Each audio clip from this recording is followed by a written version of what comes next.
কুয়াকাটা মাধ্যমিক বিদ্যালয়ের অষ্টম শ্রেণীর শিক্ষার্থীদের সঙ্গে দেখা করলেন মায়ের ডাকের মঞ্জুর হোসেন ঈসা।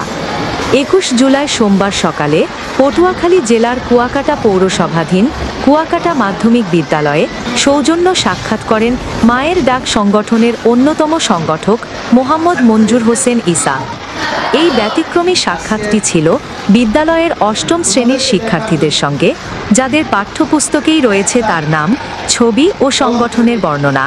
বিদ্যালয়ের সম্মানিত প্রধান শিক্ষক খলিলুর রহমান ও অতিথি মঞ্জুর হোসেন ঈসা শিক্ষার্থীদের উদ্দেশ্যে বলেন, তোমাদের বইয়ে এই মানুষটির ছবি আছে, যে আগে একজন স্বপ্ন দেখে কাজ শুরু করেছিলেন, আজ তোমাদের বইয়ে উঠে এসেছেন। দেখি কে আগে খুঁজে বের করতে পারে। মাত্র ৪৫ সেকেন্ডের মধ্যে অষ্টম শ্রেণীর ছাত্রী জুই ১৪০ নম্বর পৃষ্ঠায় ছবিটি খুঁজে বের করে সবাইকে চমকে দেন। এরপর পুরো শ্রেণীকক্ষে করতালির ঝড় ওঠে।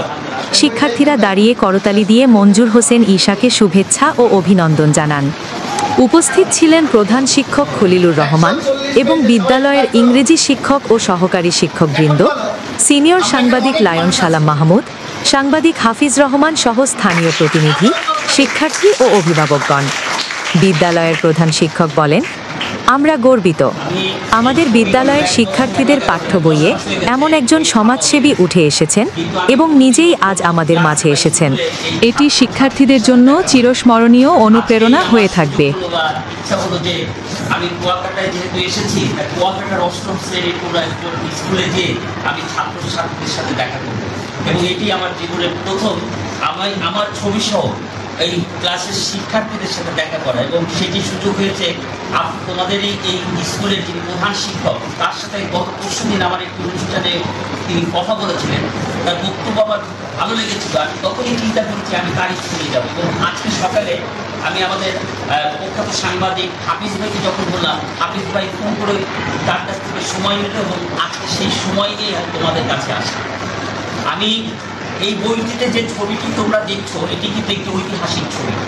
এই ছবি কিন্তু এটি জীবনের গল্প, যে জীবনের গল্প গত ১৬ বছর বাংলাদেশের যারা গুমের শিকার হয়েছে, অর্থাৎ যাদের পরিবারের সদস্যদেরকে গুম করেছে, ক্রস ফায়ারে হত্যা করেছে, এই পরিবারের একটি গল্প। সেই গল্পের নাম হচ্ছে মায়ের ডাক, এবং এই মায়ের ডাকের একটি আন্দোলনের ছবি।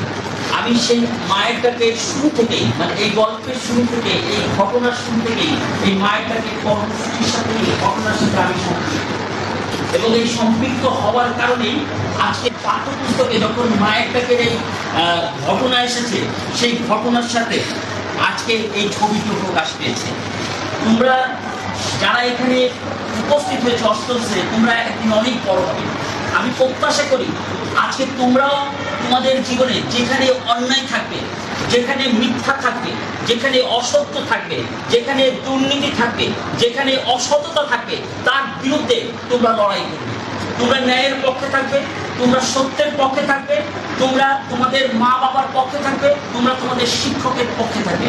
তোমরা একজন ভালো আদর্শ শিক্ষিত মানুষ হবে, সৎ মানুষ হবে, সজ্জন হবে। আমি তোমাদের জন্য এই দোয়া, এই প্রত্যাশা করছি, এবং আমি প্রত্যাশা করছি এই কুয়াকাটার এই মাধ্যমিক বিদ্যালয়ের অষ্টম শ্রেণীর এই শিক্ষার্থীরা আগামী এসএসসি পরীক্ষায় শুধু কুয়াকাটা না, বরিশাল বিভাগে সর্বোচ্চ তোমরা তোমাদের সাফল্য অর্জন করবে। তোমাদের জন্য আমার সেই দোয়া, সেই শুভকামনা রইল। নিজেদেরকে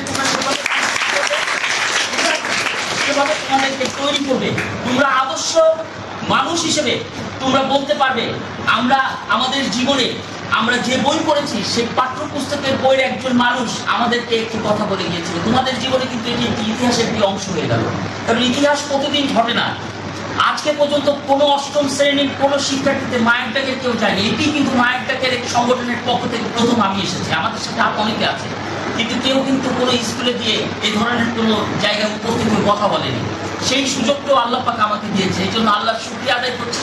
আমি এই স্কুলের শিক্ষার্থী এবং যারা স্কুলের শিক্ষক যারা রয়েছে তাদের প্রতি কৃতজ্ঞতা প্রকাশ করছি। আমি বিশেষ করে আমাদের প্রধান শিক্ষক, তাদের প্রতি কৃতজ্ঞতা প্রকাশ করছি।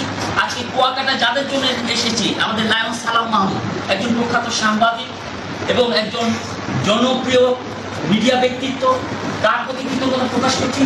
হাফিজুর রহমান আমাদের আরেকজন প্রিয় ভাই, একজন সাংবাদিক, তার প্রতি কৃতজ্ঞতা প্রকাশ করছি। আমাদের একজন শিশু কণ্ঠশিল্পী রয়েছে আমাদের নাবিয়া, সে এখন 7ম শ্রেণীতে পড়ে। আগামী বছর এই বই তার হাতে থাকবে, অষ্টম শ্রেণী।